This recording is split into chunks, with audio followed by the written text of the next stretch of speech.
warahmatullahi wabarakatuh. Bismillahirrahmanirrahim. Alhamdulillahirabbil alamin. Allahumma shalli wa sallim wa barik ala sayyidina Muhammadin wa ala alihi wa sahbihi ajma'in. Amma ba'd.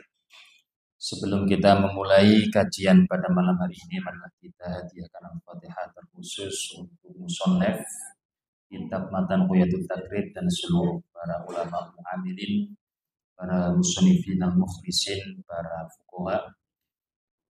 Semoga kita semua mendapatkan kemudahan dari Allah Subhanahu wa taala untuk memahami ilmunya serta mengamalkannya serta mendapatkan ridho dari Allah Subhanahu wa taala. Ala hadhihi niyati wa ala kulli niyatin shalihah. Al-Fatihah. A'udzu billahi minasyaitonir rajim. Bismillahirrahmanirrahim. Alhamdulillahi rabbil alamin arrahmanir rahim maliki yaumiddin iyyaka na'budu wa iyyaka nasta'in ihdinas siratal mustaqim siratal ladzina an'amta 'alaihim ghairil maghdubi 'alaihim waladdallin amin. Bismillahirrahmanirrahim. Qala al-muallifu rahimahullahu ta'ala wa nafa'ana bihi wa bi'ulumihi fid dharaini amin ya rabbal alamin. Faslun wa raka'atul faraidi sab'a asyrata raka'atan. Satu pasal yang menerangkan bahwa ini merupakan pasal kesimpulan, jadi tidak perlu diterangkan panjang lebar.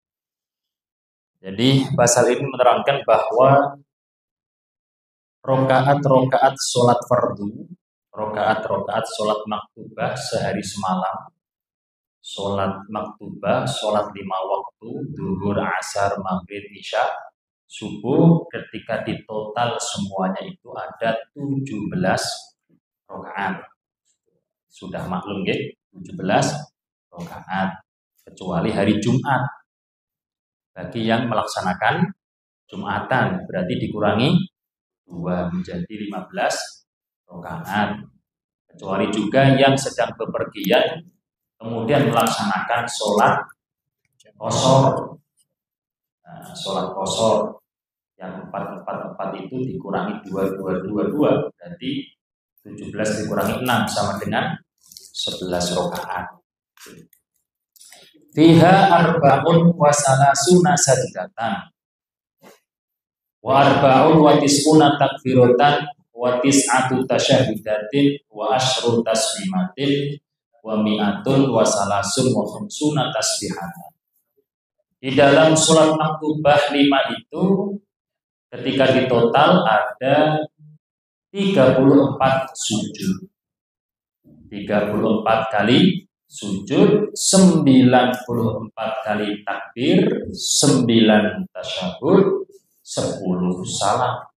10 salam, salam pertama dan salam kedua di total karena ada 5 sholat, 5 kali 2 sama dengan 10. 153 tasbih. Ketika ini tasbih di total semua 153 karena hitungannya setiap rukuk itu ada 3 kali tasbih. Nah, total rukuk kemudian sujud 2 kali berarti setiap rakaat ada 9 kali tasbih dikali 17 rakaat. Itu ada 153 tasbih. Wa jumlatul arkani fi sholati mi'atun wa sittatun wa ishruna ruknan. Sementara total daripada rukun-rukun sholat 5 itu di total semua ada 126 rukun. Di subhi salasuna ruknan wa fil maghribi isnani wa arba'una ruknan wa fir rubaiyati arba'atun wa khamsuna ruknan. Dalam sholat subuh ada 30 rukun, sholat maghrib ada 42 rukun, dan sholat yang 4 rakaat yang zuhur, asar, dan isya ada 54 rukun. Gitu. Maksudnya apa? Di total oleh musonef seperti ini, Dengan hitungan seperti ini maksudnya itu kita itu membahas sholat yang notabene adalah merupakan ubudiyah. Ubudiyah itu menghambakan diri. Jangan terus kemudian ditambah-tambahi ketika tidak ada dalil yang mendasari. Nggak ada yang namanya sholat dimodifikasi. Nggak ada. Nggak ada sholat itu dimodifikasi. Karena saking taatnya, saking rajinnya, yang asalnya 17 rakaat kemudian menjadi 34 rakaat setiap hari. Nggak bisa. 17 rakaat ya 17 rakaat. 5 waktu ya 5 waktu. Bukan seperti kaum terdahulu. Ada cerita kaum terdahulu, nggak usah saya sebutkan kaumnya, di mana sudah diberikan kewajiban puasa pada waktu tertentu. Nah, kebetulan di waktu itu musim panas. Musim panas. Nah, mereka terus kemudian memodif. Ya udah puasanya nggak usah pada waktu itu, digantikan pada bulan yang lain yang adem-adem. Kemudian mereka tambahi sendiri yang asalnya mungkin 1 bulan ditambahi menjadi 40 hari karena dia merubah waktu. Nggak bisa seperti itu. Karena ini urusan ibadah, urusan ubudiyah. Apa yang dilakukan, apa yang dilaksanakan harus berdasarkan dalil yang jelas dari Al-Quran maupun hadis. Karena Al-Quran itu banyak, Al-Hadis juga itu banyak, butuhlah para ulama untuk bagaimana ini maksud dari Rasulullah SAW. Seperti itu. Nah, makanya sampai ditegaskan lagi oleh Musonef, ini loh hitungan-hitungannya. Kalau di total seperti ini. Tapi juga aneh ini. Sebenarnya ada yang aneh tentang hitungan ini. Karena ada yang nggak pas. Saya dari tadi ini kok hitung ini apakah teksnya ada yang salah ketik gitu. Tak cari, kan ada kitab yang gandengan sama Tausyah ini, ada yang kitab syarahnya namanya Kifayatul Akhyar, ada hasilnya yang Al-Bejuri, sama semua. Ketika di total itu nggak pas. Coba dilihat terkait dengan wa jumlatul arkani fi sholati mi'atun wa sittatun wa isruna rukun. Jumlah rukun semuanya itu ketika ditotal dalam sehari semalam ada 126. Kemudian beliau Syekh Abi Suja merinci. Subuh 30. Maghrib berapa? 42. Duhur, asar, isya 54 total. Total Pak Jaka. Kurang 2. Tadi katanya jumlahnya itu 126. Tetapi ketika di total 30 ditambah 42. Kemudian duhur, asar, isya itu 54 kali 3. Itu kurang 2. 100 berapa? Nah, padahal tadi jumlatul arkannya adalah mi'atun wasitatun wa isruna 126. Setelahnya kalau ditotal cuma 124. Ini Mbah Abi Suja ini salah atau gimana ini? Katanya jumlah totalnya itu 126. Beliau merinci sendiri, ya kan? Ini bukan syarahnya, bukan musonef yang lain, beliau sendiri. Jumlah rukun itu 126 rukun, subuh 30, maghrib 42, duhur, asar, isya 54. Kalau kita pakai matematika di total itu cuma 124. Duanya kemana? Nah ini apakah redaksinya salah? Di kitab Bapak itu wa jumlatul arkani fi sholati itu mi'atun wasitatun nggih. Mi'atun wasitatun wa isruna nggih. Di kitab yang Bapak bawa dulu. Ustaz nggih. Gitu 126. Sudah 4 kitab sudah saya bandingkan ternyata sama semua.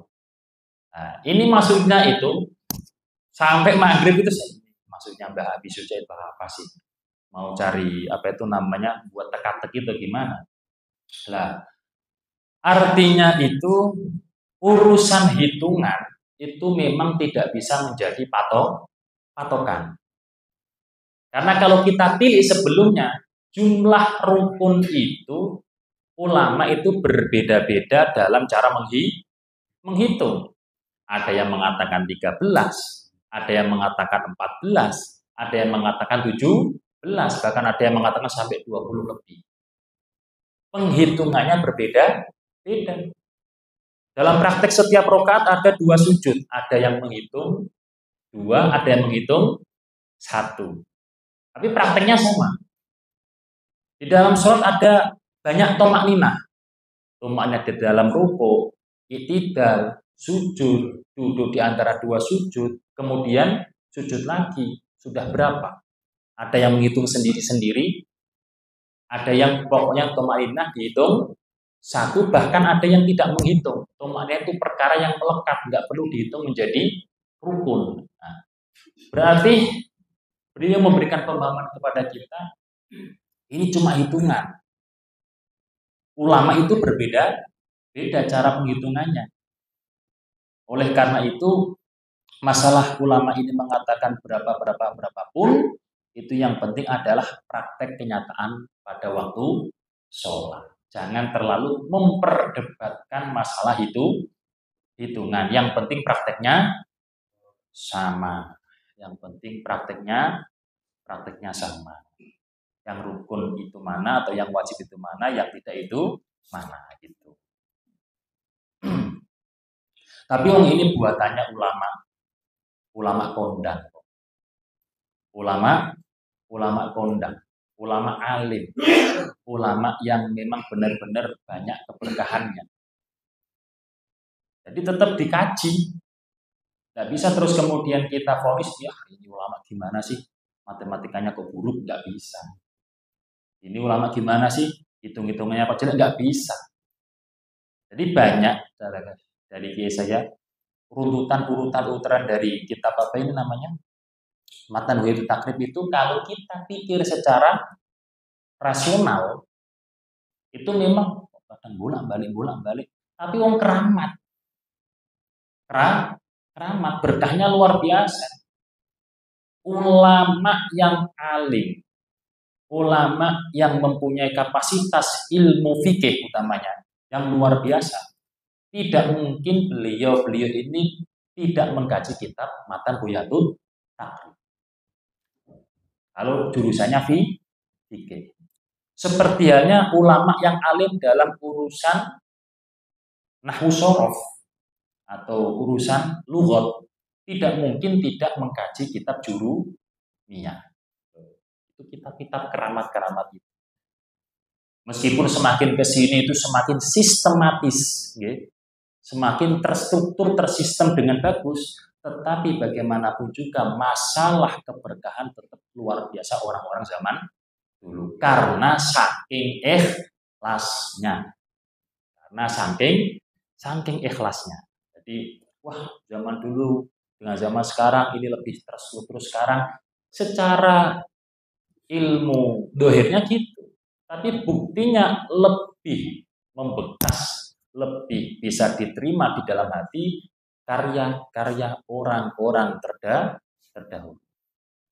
Jangankan orang sekarang, kitab Alfiyah Ibnu Malik, wala Muhammadun huwa ibnu Malik, yang jumlahnya ada 1002. Itu awal mukaddimah pembukaannya itu kan beliau apa ya istilahnya, mengunggulkan karyanya. Sebelum Alfiyah Ibnu Malik, jadi kitab Alfiyah Ibnu Malik itu menerangkan terkait dengan ilmu gramatikal Arab, ilmu nahwu shorof. Sebelumnya sudah ada Alfiyah juga. Alfiyah itu artinya adalah golongan 1000. Makanya nadumanya adalah jumlahnya 1000. Alfiyah 1002. Sebelumnya sudah ada Alfiyah Ibnu Mukti. Nah, beliau dari Imam Ibnu Malik ini, Imam Ibnu Malik itu Spanyol.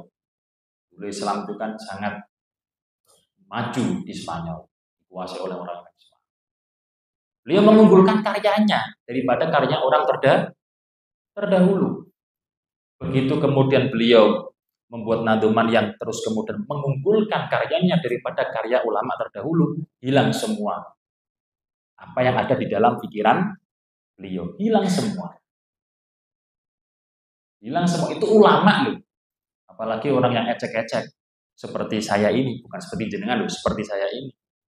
Lagi, bisa membuat karya sedikit aja sudah. Seperti Imam Syafi'i mah. Apa nggak ada bawahnya. Jadi masalah ta'zim kepada orang yang berilmu, apalagi orang-orang yang terdahulu itu sangat diperlukan untuk supaya ilmu yang kita pahami itu membekas di hati. Tidak hanya cuma teori gitu loh maksudnya. Tidak cuma bisa sedikit langsung menghajar ulama-ulama terdahulu. Syafi'i itu sama seperti kita, bahkan lebih bergizi kita. Imam Syafi'i dulu nggak ada MBG, sekarang ada MBG, nggak bisa. Nggak bisa, kita nggak ada apa-apa. Surat 5 waktu aja ngos-ngosan. Beliau itu suratnya itu rokaatnya itu ratusan loh. Pokoknya kita itu gandulan mawon. Kita tuh gandulan aja. Ibu silakan gandulan kepada saya, sarung saya ikat kerat. Saya juga gandulan sama kiai saya. Nah, kiai saya juga gandulan sama kiainya. Terus gandulan terus, nggak bisa berdiri sendiri. Imamnya kita Syekh Abdul Qadir Al-Jailani. Imamnya kita Imam Syafi'i. Bisa. Allah alam kalau di sini ada yang waliyun min auliyaillah, saya juga nggak tahu. Pokoknya gitu. Kita belajar kitabnya ulama yang keramat, yang luar biasa mulia di sisi Allah Subhanahu wa Ta'ala. Kayaknya sejarahnya sudah pernah tak sampaikan dulu di awal-awal gitu, mengenai Syekh Abi Suja. Sudah ya, Ibu sudah ikut belum? Yang pertama dulu, belum? Tentang Syekh Abi Suja. Pokoknya keramat, tanya sama suami-suami Ibu yang ada di sini. Kalau yang ingat tapi. Wa man ajaza anil qiyami fil faridati shalat jalisan. Dan barang siapa yang tidak mampu berdiri di dalam sholat fardu, tidak mampu berdiri melaksanakan sholat fardu, sholat wajib, sholat 5 waktu, ketidakmampuannya ukurannya apa? Ada 2 pendapat. Yang pertama mengatakan udur-udur seperti halnya tayamum, diperbolehkannya tayamum. Berarti kalau berdiri punya penyakit tambah sakit. Kalau mama berdiri dia bisa mati. Atau mau berdiri anggota tubuhnya bisa menjadi tidak fungsi. Itu standar tayamum. Ada yang mengatakan nggak harus seperti itu. Kalau berdiri dia fokuskan untuk fokus itu nggak bisa. Keliengan atau muter-muter atau ada rasa sakit yang mengganggu. Itu juga dikatakan tidak mampu berdiri. Ini kan kayaknya sudah kan diterangkan sebelumnya. Sudah, maka baca cepat aja. Kemarin Pak Hari sudah tanya kapan sih hatamnya? Masih lama Pak. Mau DKM masih lama juga kayaknya. Sholat jalisan, maka sholat dalam keadaan duduk. Urusannya itu berdiri. Berdiri itu pada waktu apa? Pada waktu pembacaan Al-Fatihah, pada waktu pembacaan surat, dan pada waktu i'tidal. Urusan itu. Lah rukuknya, kalau mampu rukuk ya rukuk. Bukan terus kemudian aslinya mampu rukuk, enggak rukuk. Ikut duduk sekalinya. Nah itu yang sering kaprah atau salah kaprah kaprah. Jadi begitu duduk aslinya mampu rukuk, mampu sujud. Al-maisur la yasqutu bil maksur. Sesuatu yang mudah tidak kemudian gugur dikarenakan sesuatu lain yang sulit. Kan gitu. Jadi bahasanya kan berdiri, duduk. Lah berdiri itu kan urusan pada waktu baca takbiratul ihram itu kan Fatihah, suratan dan iktidal. Di posisi berdiri itu silahkan duduk kalau enggak. Adapun ruko, wa amar ruko nanti dulu. Mampu enggak? Ternyata kalau ruko mampu. Ya harus ruko dengan sempurna. Bukan berarti terus kemudian langsung rukuknya dalam kondisi duduk. Kalau memang rukuk mampu sempurna ya rukuk. Oke, rukuk karena masih ada kaki yang didirikan. Sujud. Kalau memang mampu untuk sujud, ya sujud. Bukan berarti hanya isyarah. Nah itu bukan saya menyalahkan. Tapi memang ya salah kaprah gitu loh maksudnya. Bukan saya menyalahkan, tapi memang kalau seperti itu memang nyatanya masih mampu tetapi tidak dijalankan ya itu namanya salah kaprah. Bahkan kalau memang mampu berdiri bersandar, ada sandaran maksudnya, yang itu yang harus dilakukan terlebih dahulu, bukan langsung. Jadi step by step.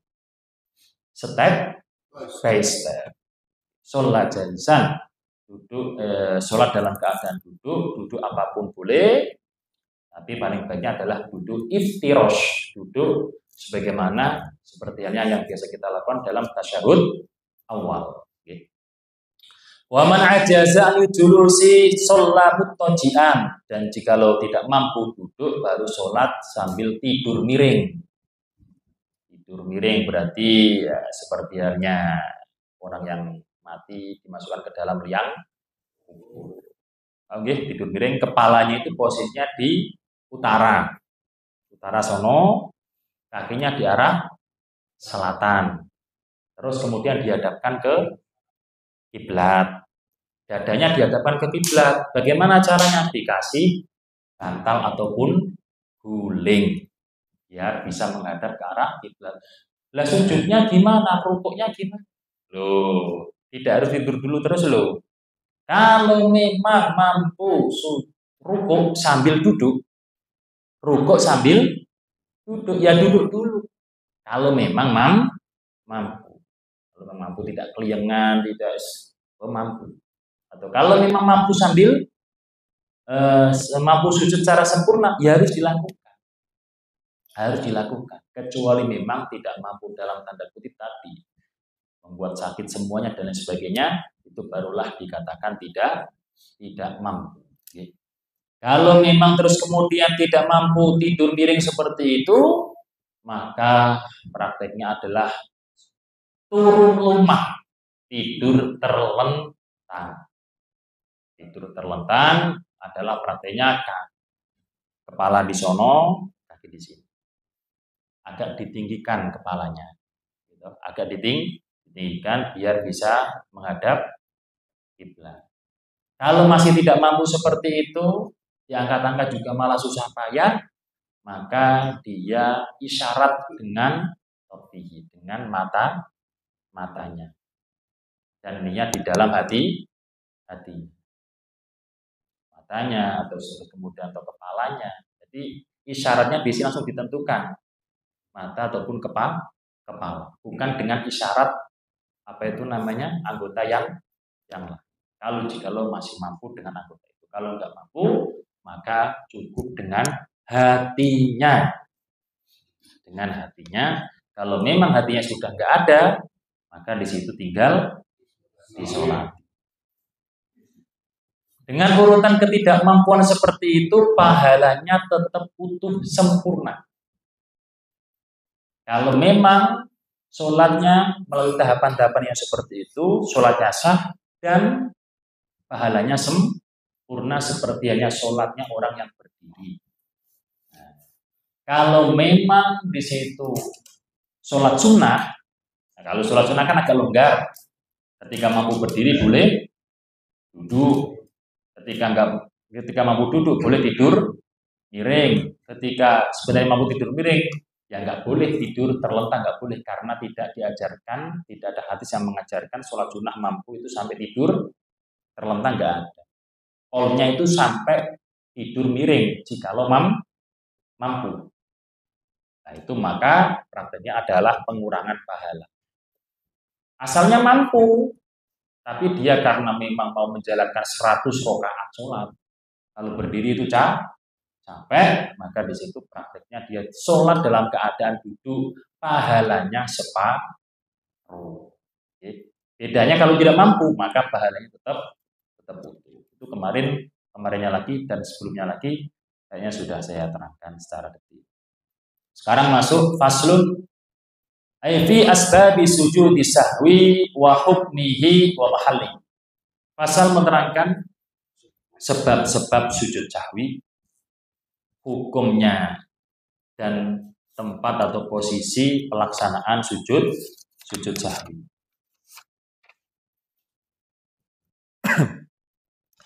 Sahwi itu artinya kan lupa. Nisyan juga artinya lupa. Nisyan itu lupa, sahwi itu lupa. Yang mendapatkan ancaman keras, lupa hafalan Al-Quran gitu.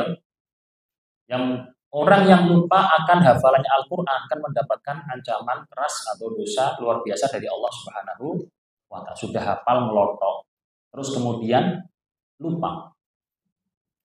Redaksinya itu pakai saha atau pakai nasiyah, nisyan atau syahwan.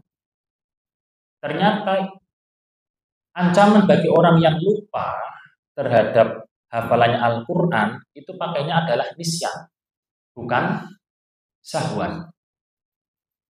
Kalau dalam persoalan ini itu adalah sujud untuk sahwun.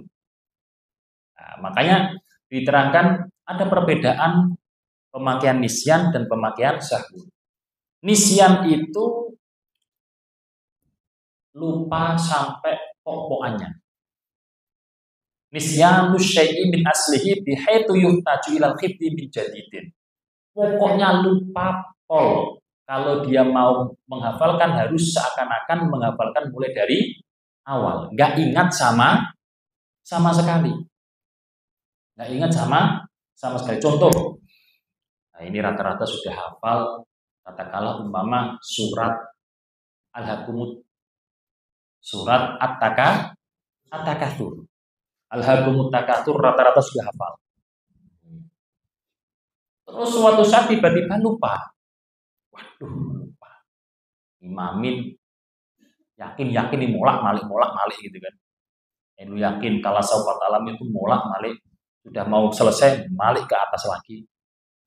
Nah, terus kemudian ini termasuk yang nisyan atau termasuk yang syahwan? Yang di situ mendapatkan ancaman keras, ancaman besar itu kalau memang lupanya itu menjadikan dia menghafalkan seperti awal kali menghafalkan. Itu yang mendapatkan dosa. Dalam ancaman-ancamannya hadisnya baginda Nabi Muhammad SAW. Itu yang memang mendapatkan dosa. Kalau sahwan waladila yuhtaju ilal khifdi min jadidin fa idza stadzkarahu dzakarahu. Kalau sahwan itu tidak perlu menghafalkan seperti halnya baru menghafalkan. Andaikan dia dikasih pancingan dikit langsung ingat. Nah, itu enggak masuk tergolong yang pertama tadi. Enggak masuk tergolong yang pertama tadi. Makanya di sini prakteknya sujud sahwi. Karena lupa-lupanya itu bahasanya itu andaikan kok dikasih tahu dikit atau dia langsung ingat. Tidak sampai kemudian hilang ingatan semuanya lupa. Nah, untuk di dalam Al-Quran yang mendapat ancaman dosa besar itu adalah kelupaan yang menjadikan dia sampai andaikan mau menghafal lagi kayak belum sama sekali pernah hafal. Itu artinya kita nggak perlu terus kemudian apa ya istilahnya ya. Ada orang kemudian asalnya hafal, ternyata satu saat karena lupanya itu dikit-dikit, wah kamu masuk itu kamu lah, kasihan itu kalau seperti itu, rontok nanti apa itu namanya semangatnya kadang. Wal matruku minas sholati salah satu asya fardun wa sunnatun wa hayatun. Perkara yang ditinggalkan di dalam sholat, kita meninggalkan perkara di dalam sholat, kemungkinannya itu ada 3. Ada kalanya yang ditinggalkan pertama adalah rukun, fardu itu yang dimaksud juga rukun.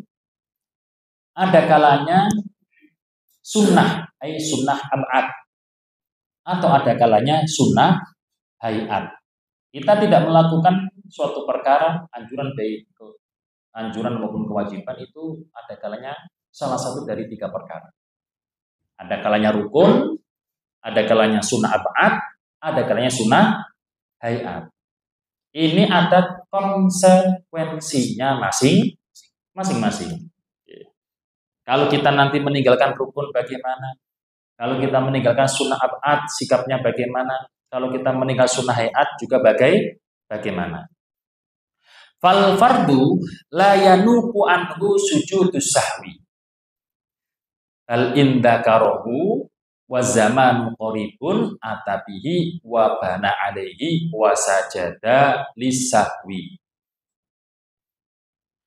Adapun rukun yang ditinggalkan oleh orang yang sedang sholat. Umpama kita satu saat tidak menjalankan rukun. Oke. Tidak menjalankannya itu karena tidak sengaja.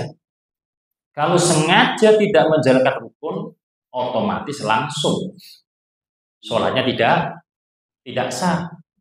Dia tahu ada rukun yang namanya membaca Al-Fatihah. Dia sengaja tidak membaca Al-Fatihah, sengaja tidak membaca Al-Fatihah, sudah langsung batal. Mu'anid itu termasuk orang yang acuh terhadap aturannya Allah. Karena rukun itu wajib.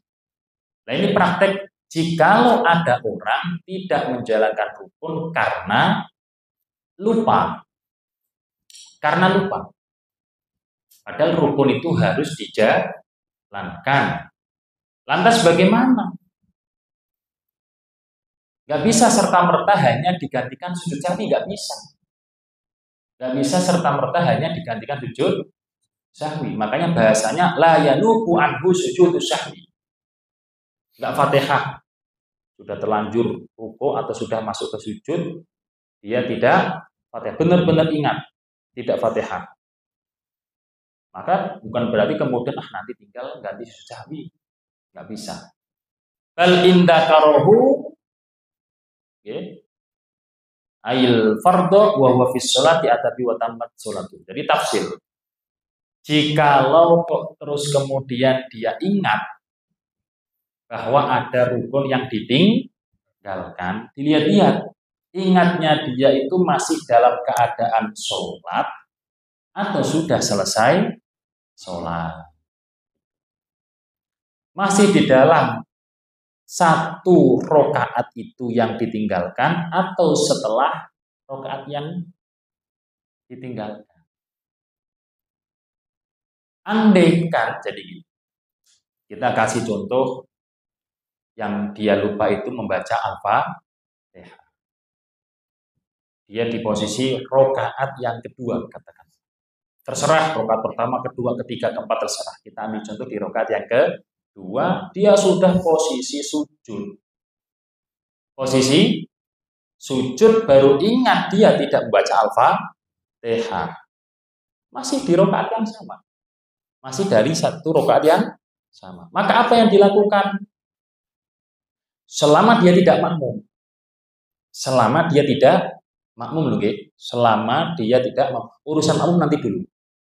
Urusan makmum nanti dulu. Ini berarti prakteknya dia sholat sendirian atau sholat sebagai imam. Sholat sendirian atau sholat sebagai imam. Nanti makmum nanti dulu. Karena makmum ini adalah aturan khusus harus mengikuti imam. Nggak bisa sembarangan untuk dirinya sendiri. Ini sholatnya sendirian atau dia menjadi imam, posisi sudah terlanjur ruku atau posisi dia sudah terlanjur sujud. Apa yang dilakukan? Langsung berdiri. Ngapain? Membaca Al-Fatihah. Paham Bu? Setelah selesai Al-Fatihah ngapain? Apakah masuk sujud? Enggak. Lanjutkan secara urutan sholat. Nah, tadi kan sudah, tadi enggak dianggap. Paham nggih? Tadi enggak dianggap. Karena masih dari satu kesatuan rokaat. Jadi dia setelah Fatihah, kalau memang rokaat yang kedua ya silahkan sunnah membaca surat-suratan, kemudian ruku, i'tidal, baru sujud dan seterusnya. Paham Ibu-ibu? Jadi seperti umpama yang dia lupa itu i'tidal, posisinya sudah tasyahud, dia berdiri. Ngapain? I'tidal. Rabbana lakal hamdu, kemudian ruku, kemudian sujud dan seterusnya. Andaikan yang dilupa itu adalah ruku. Kalau ruku gimana? Masa langsung ngene kan nggak bisa kan? Kalau ruku gimana? Kalau ruku prakteknya adalah berdiri dulu baru ruku. Jadi kalau namanya ruku itu saya tetap memudahkan. Bukan kemudian langsung dari sujud langsung gimana modelnya? Sudah sujud gini, langsung gini kan nggak bisa. Jadi berdiri dulu baru seperti orang juga lupa sujud. Bagaimana? Berdiri dulu baru sujud. Paham nggih, Ibu nggih? Itu kan lupa di dalam satu rakaat. Kalau lupanya itu sudah berada, kalau lupanya itu ada pada rakaat yang sebelumnya. Kita sudah di rakaat yang ketiga. Kita sudah di rakaat yang ketiga. So, rakaat yang ketiga sudah bagus. Sudah baca Fatihah, rukuknya oke, i'tidalnya oke, sujudnya oke, duduk di antara dua sujud juga oke. Cuma dia lupanya itu, oh, aku tadi di rakaat yang kedua. Enggak baca Fatihah. Umpama gitu. Oh, belum rukuk. Apa yang dilakukan? Lanjut. Rakaat kedua tidak dianggap berarti menambah satu rakaat. Paham? Kita di posisi rakaat yang ketiga, ada rukun yang ditinggalkan bukan di rakaat yang ketiga, di rakaat yang kedua atau rakaat yang pertama. Maka rakaat yang ada rukun ditinggalkan tadi tidak dianggap. Berarti baru berapa rakaat yang lengkap? Sudah rakaat yang ketiga, berarti baru 2. Kalau memang sholatnya kok isya, berarti tambah 2 lagi. Dapat dipahami, Bu? Nah, oke. Terus kemudian itu ketika masih di dalam sholat. Semuanya pada praktik 2 itu tadi disunahkan sujud sahwi. Disunahkan sujud sahwi. Sunnah, bukan wajib loh, disunahkan sujud sahwi. Kemudian andaikan sudah selesai salam, baru ingat. Sudah selesai salam baru ingat. Antara salam dan ingatnya itu kalau memang belum lama jarak waktunya. Meskipun sudah salaman, umpama kalau praktek ada yang setelah gini salam, atau di situ sudah dikiran, atau bahkan sudah mundur karena kisah dari Rasulullah bersama Dzulyaden. Dzulyaden namanya Khorbaq atau Khirbaq ini, itu Rasulullah itu sudah mundur, bahkan sudah tidak di posisi mihrab, sudah tidak di posisi sudah mundur, layak-layak sama sandaran sama tiang yang terbuat dari kayu, didatangi oleh sahabat yang terkenal dengan Dzulyaden. Loh, Kanjeng Nabi, terus Anda itu tadi memang mengkosor sholat atau lupa gitu loh. Kok di situ sholat duhur kok cuma 2 rakaat? Jenengan itu memang mengkosor sholat, berarti akan ada hukum baru. Atau di situ jenengan lupa. Lu enggak, aku nggak lupa. Oh, jenengan tadi cuma 2 rakaat kok, gitu kan? 2 rakaat. Langsung kemudian sahabat ditanya Rasulullah, iya omongannya Dzulyaden. Beliau kemudian keingat. Apa yang dilakukan beliau? Enggak memulai awal sholat, tetapi melanjutkan yang sudah tadi 2 rakaat, tinggal tambah 2 rakaat. Padahal sudah omong-omongan seperti itu. Berarti waktunya itu lama sebentarnya tergantung urefnya. Tergantung uref. Nah, kalau kemudian sudah ngobrol, ngopi 1 gelas itu ya lama. Gitu. Tapi kalau yang masih sebentar, meskipun sudah ngomong, gitu, meskipun sudah tidak menghadap kiblat, maka di situ kalau memang jarak waktunya masih sebentar, itu boleh langsung melanjutkan sholatnya. Kecuali memang dia sudah kencing, berarti wudhunya tadi sudah batal atau terkena najis, beda lagi itu urusannya, karena hal demikian itu membatalkan sholat apapun. Kemudian apa yang ditinggalkan?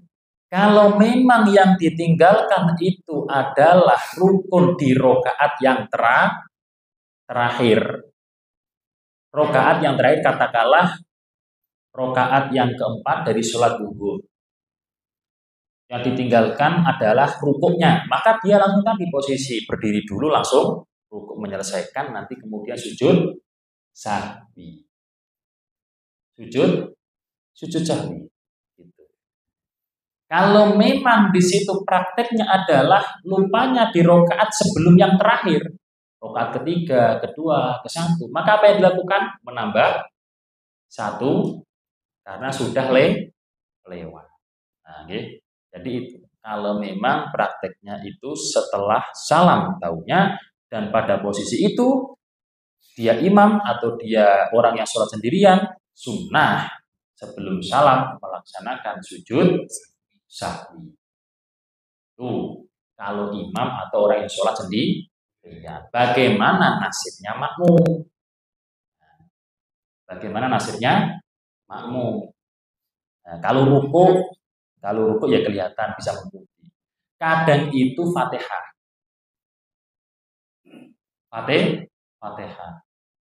Kelupaan karena saking mendengar imam dengan suara yang merdu. Ya, Fatihah sudah selesai, imam juga langsung lanjut bacanya merdu. Lah makmumnya ngelamun kemana-mana. Kadang bukan karena kemerduan imam, tetapi karena lamunan yang kemana-mana. Ruku ikut ruku, itidal ikut itidal, sujud ikut sujud, baru ingat, aduh, tadi kok belum.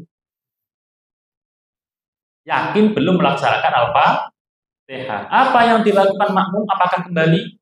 Gak bisa. Karena namanya makmum, bagaimanapun juga harus mengikuti imam, gak bisa. Dia tetap lanjut mengikuti imam. Sholatnya gak batal, lanjut. Tapi rokaat itu bagi si makmum gak dianggap, sehingga meskipun dia tadi memulai sholat sedari awal berbarengan atau beriringan dengan imam, maka dia hitungannya kurang 1 rakaat. Maka imam ini salam, makmum menambah 1 rakaat. Menambah 1 rakaat. Kalau memang yang dilupakan itu rakaat yang ketiga, kedua, atau ke-1. Menambah 1 rakaat. Bahkan yang keempat juga, karena posisinya harus mutaba'ah, enggak diangkat. Terus kemudian kalau si makmum seperti itu modelnya, enggak sunnah sujud sahwi. Sekali lagi, enggak ada kesunahan sujud sahwi, karena sahwinya, lupanya itu di posisi dia tidak, di posisi dia berjamaah. Lupa si makmum itu ditanggung imam. Tapi kalau urusan rokaatnya makmum ini kurang rukunnya, imam nggak mampu menanggung. Makmum harus menambahi sendiri. Tapi masalah kelupaannya, imam menanggung, sehingga makmum tidak ada kesunahan sujud sahwi. Kalau kok dia tetap sujud sahwi, loh, dari mana aturannya enggak? Sekali lagi, makmum kok lupa. Lupanya pada waktu dia posisi berjamaah, maka kelupaannya tersebut ditanggung imam sehingga tidak ada kesunahan sujud sahwi. Tapi itu tadi, makmum harus menambah tadi karena ada rukun yang ditinggal. Demikian itu dulu biar tidak bingung dengan kajian-kajian berikutnya karena permasalahan sujud sahwi itu benar-benar banyak. Namanya perkara lupa itu kadang menyulitkan. Mungkin ada pertanyaan.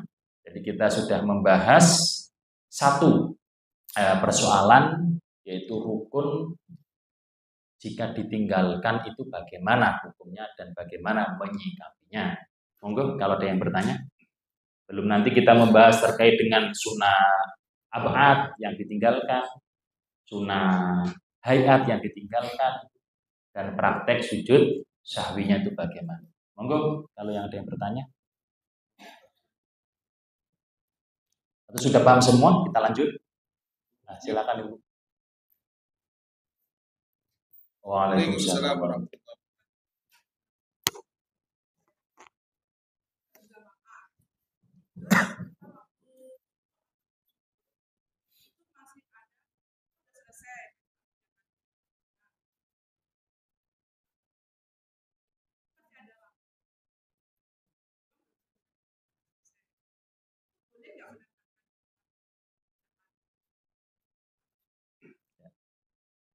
Ya.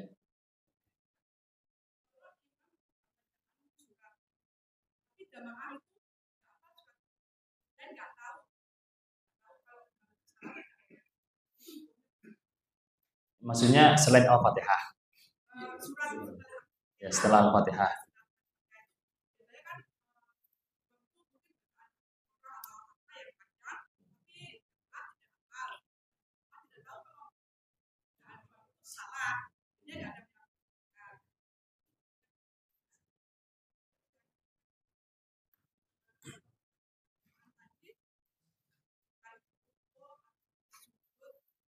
Gimana Bu? Ulangi yang terakhir. Ya.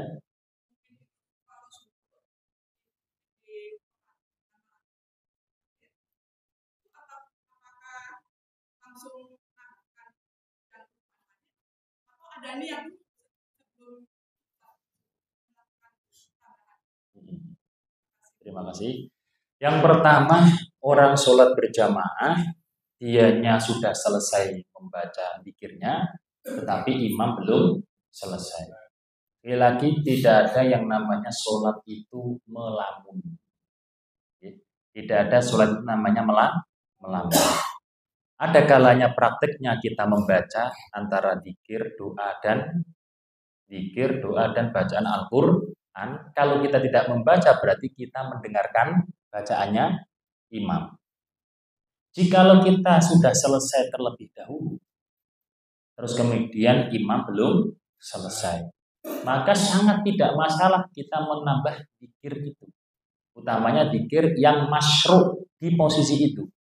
Kalau memang ruku ya berarti ketika kita sudah 3 kali, 3 kali itu kan di situ kan adnal kamal. Sempurna yang paling minimal, ditambah berapapun juga boleh. Subhana rabbiyal azim wa bihamdi, subhana rabbil azim wa bihamdi. Seperti itu. Pada waktu pokoknya selain berdiri itu baiknya membaca zikir atau membaca doa. Kalau berdiri baiknya membaca bacaan Al-Qur'an gitu. Umpama yang berdiri di rakaat yang pertama, kedua, ketiga ataupun keempat sholat yang sir. Nah, sholat yang sir itu kan nggak kedengeran kan bacaannya imam belum selesai. Kita sudah selesai. Atau bahkan rakaat yang ketiga atau keempat kita sudah selesai Al-Fatihah. Imam belum selesai. Apa yang kita lakukan? Boleh baca Al-Quran, boleh baca zikir, boleh baca doa. Tetapi karena posisinya berdiri, baiknya membaca bacaan Al-Quran. Bacaan surat nggak masalah. Loh, kan nggak disunahkan. Bukannya surat-suratan itu sunnahnya itu di rakaat yang pertama dan kedua. Iya, secara asalnya.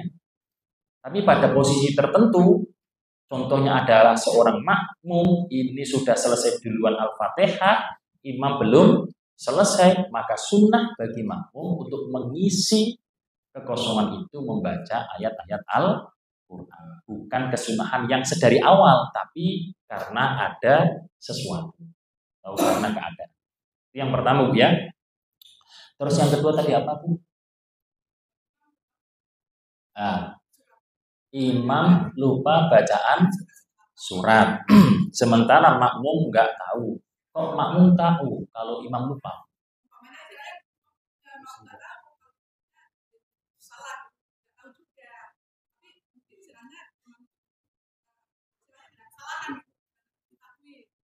Nggak, maksudnya makmumnya tahu dari mana kalau imam salah? Oh, juga nggak tahu. Sama-sama nggak tahu. Nah, kalau sama-sama nggak tahu berarti benar. Nah, sama-sama nggak tahu berarti secara dohirnya kita hukumi benar. Makmum juga nggak tahu, imam juga nggak tahu. Cuma kita punya anggapan, waduh suratnya kok Ali Imron, nggak hafal ini benar, pas salah ini bacaannya ini. Nah, buang waham-waham seperti itu. Praduga-praduga seperti itu, was-was seperti itu. Kalau memang tidak ada yang tahu benar atau salahnya berarti benar. Nah, gitu. Kecuali tahu kalau itu salah. Kecuali kalau tahu kalau itu salah. Contohnya apa?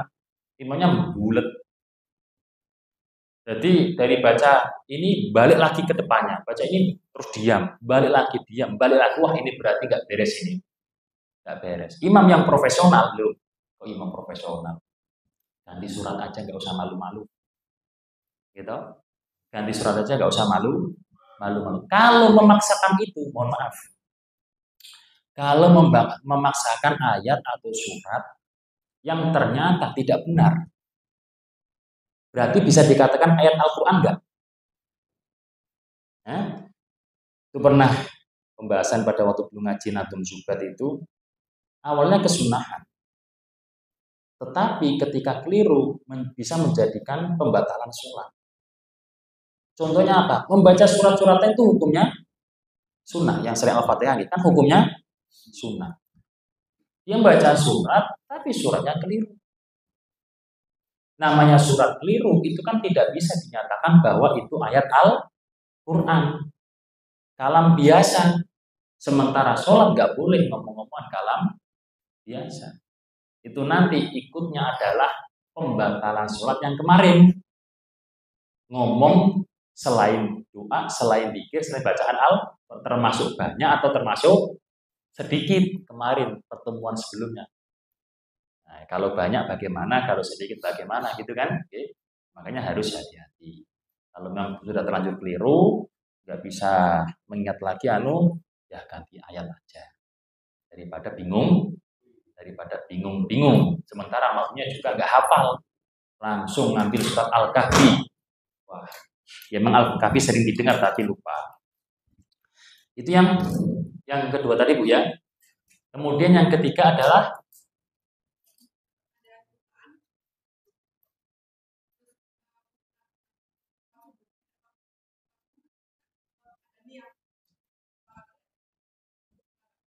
yang penting kosdu aja. Artinya di situ pada waktu itu sadar bahwa ibu itu menambal apa yang kurang tadi. Jadi memang ada keterangan, contoh kalau mau sujud sahwi harus niat sujud sahwi.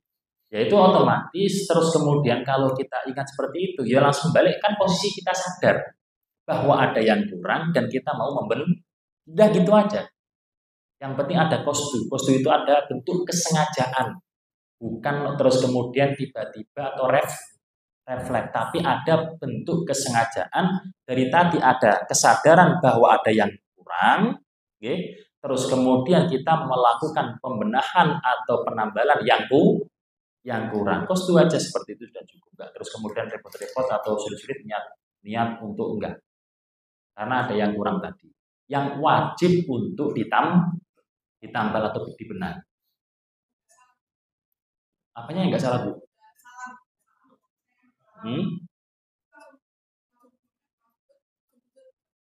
Iya, langsung sujud. Tapi kan dia tetap harus sadar dong, sujudnya itu kan untuk menambal yang kurang tadi. Artinya dia ini itu kondisi memang sadar. Makanya kan gini, nggak boleh, nanti diterangkan di belakang, nggak boleh hanya karena omongan orang. Contoh kita sudah selesai, kamu kurang 1 rakaat. Kan kadang ada yang ngomong gitu, kamu kurang 1 rakaat. Itu nggak boleh hanya berdasarkan omongan orang. Nggak boleh hanya berdasarkan omongan orang, tetapi memang harus dari kesadaran dia. Umpama orang ngomong gitu kemudian dia ingat jebret, oh oke. Kecuali yang ngomong orang duanya. Orang banyak nggak mungkin sekongkol dalam kebohongan. Nah, maka di situ baru harus dia percaya. Oleh karena itu kalau dari kesadaran dia otomatis bagaimana dia melakukan penambalan tadi kan memang ada unsur kesengajaan bukan refleks. Kalau kita kemudian ada orang yang mengingatkan lantas kemudian kita wah refleks nanti mainnya, bukan bentuk kesadaran timbul kesengajaan untuk menambalkan. Itu Ibu nggih. Nanti akan semakin insya Allah lengkap lagi pada pertemuan berikutnya dalam pembahasan ini.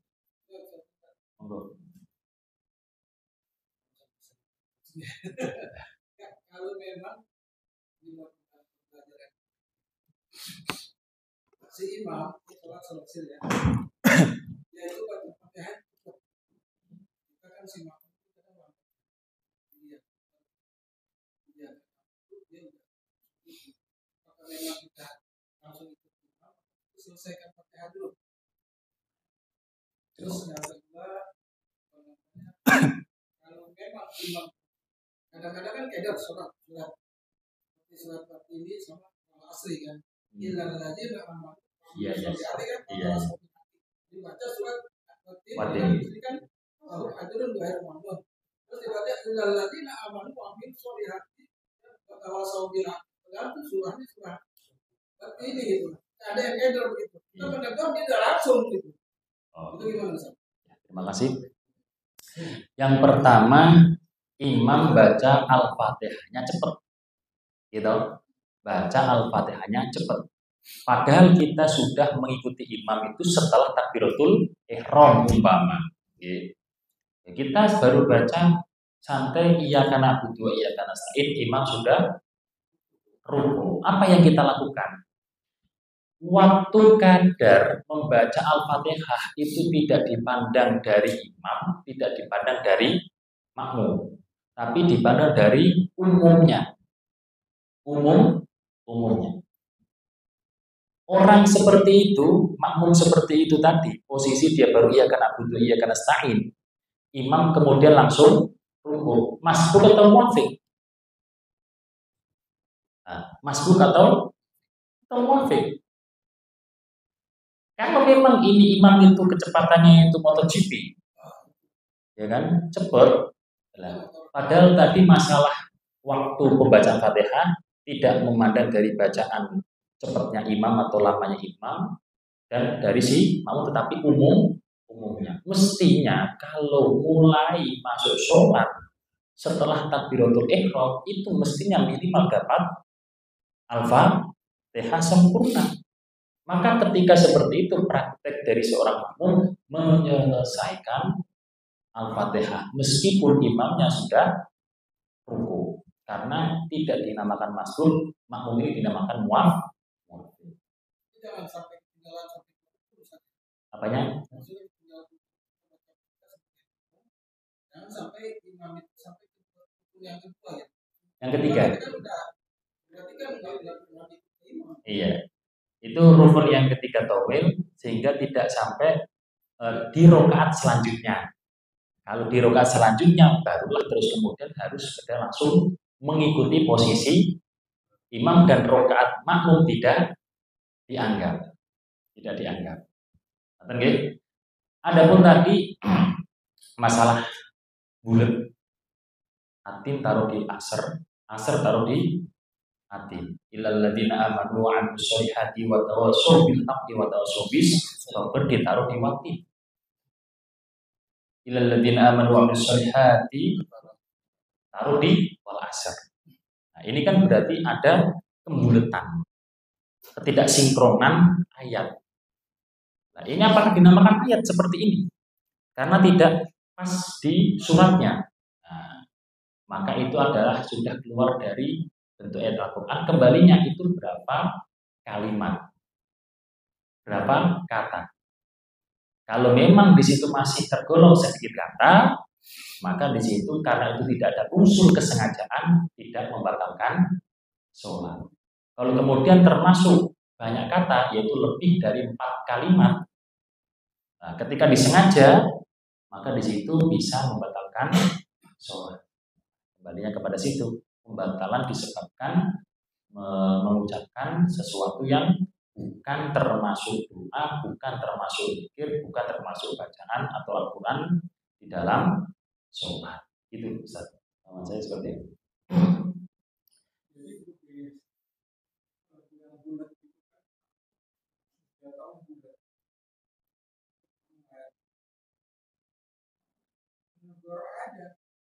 Subhanallah. Tapi dia masih terus. Subhanallah lagi. Lanjut lagi subhanallah lagi. Sampai dia ganti ayat surat yang lain. Iramanya harus diganti. Iramanya subhanallah. Enggak, ini mohon maaf. Kalau saya boleh memberikan solusi, jadi mengingatkan seperti itu kan enggak harus dengan subhanallah. Tetapi kalau memang ingin fokus di situ, ya membaca ayat yang benar. Ya kan? Kalau memang tadi sebenarnya adalah innal ladzina amanu wa 'amilus sholihati walahum ajrun ghairu mamnun, kalau memang yang benar itu, maka makmum baca itu. Baca itu yang keras gitu loh. Biar ini imam itu. Nah, kalau kita cuma subhanallah, mohon maaf kadang ini maksudnya apa? Ini makmum juga bingung ini.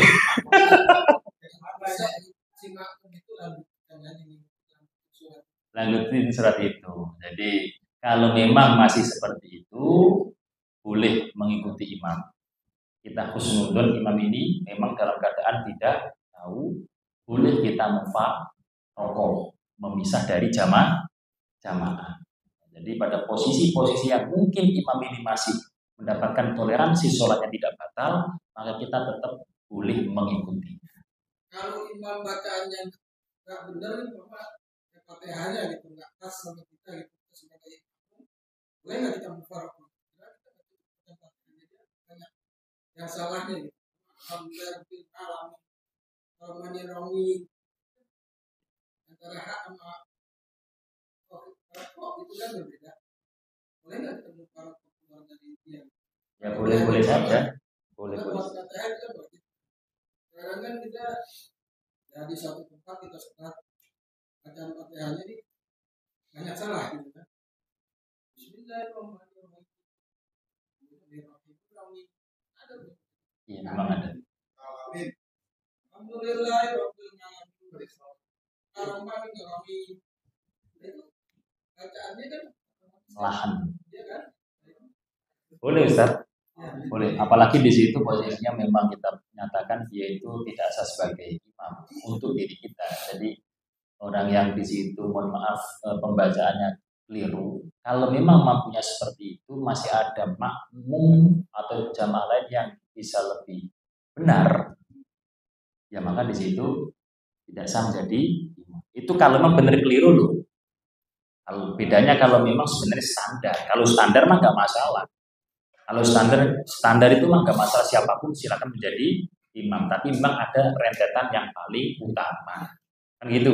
Nah, tapi kalau prakteknya adalah kan ada pembahasan imam yang ada lahannya itu nggak boleh menjadi imam dari makmum yang tidak ada lahan di bacaan itu. Memang harus jeli. Gitu. Kalau memang ada sih, mungkin itu memang ada. Kita cukupkan nggih. Ada lagi ibu-ibu? Kalau bapak-bapak mah nanti di samping bisa. Cukup ibu-ibu? Nah, Pak Hari. ya silakan.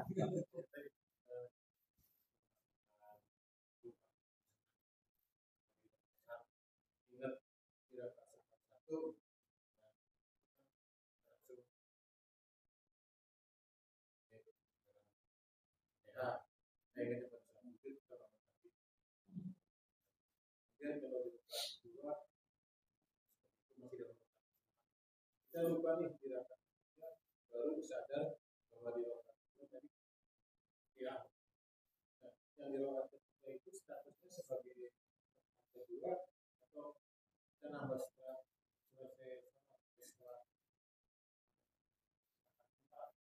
kalau umpamanya ingatnya di kedua ketiga di itu kan ada Sahut. Iya. Kita posisinya di posisi rakaat kedua atau kedua karena rakaat yang tadi kedua tadi tidak dianggap, artinya tidak dianggap itu tidak dihitung tasyahud. Karena apa, nanti ditambahi kan terakhirnya ada tasyahudnya. Jadi istilahnya gini, saya itu lahwun rakaat yang sebelumnya tidak ada rukun tertentu itu adalah rakaat yang lahwun, rakaat yang nganggur. Tapi tidak membatalkan sholat sebab ditinggalkannya rukun itu sebab lupa, bukan ada unsur kesengajaan. Bagus itu pertanyaan Pak Hari. Jadi nanti ketika dia sudah rakaat yang ketiga, apakah dihitung 3 atau baru dihitung 2 gitu kan? Nah, karena rakaat yang kedua ini adalah merupakan rakaat yang lahwun, tidak dianggap, berarti 3 ini sebenarnya 2, sehingga ada tetap kesunahan tasyahud. Gimana? Ibu Hari mau tanya? Oh, sudah diwakili Pak Hari. Ya cukup ya. Pembahasan berikutnya insya Allah adalah bagaimana atau bagaimana jika ada orang meninggalkan sunnah ab'ad, konsekuensinya apa, atau kemudian sunnah hayat, timbang dalam urusan rokaat, apa aja yang terkait dengan praktek sujud sahwi, bacaan-bacaannya. Ada loh praktek sujud sahwi itu bacaannya yang paling abdul itu istighfar, bukan tasbih. Istighfar. Bagaimana prakteknya? Setelah pesan-pesan berikut ini. Cukup ya, kita tutup dengan pembacaan doa kafaratul majelis. Subhanakallahumma wa bihamdika asyhadu an la ilaha illa anta astaghfiruka wa atubu ilaik. Assalamualaikum warahmatullahi wabarakatuh.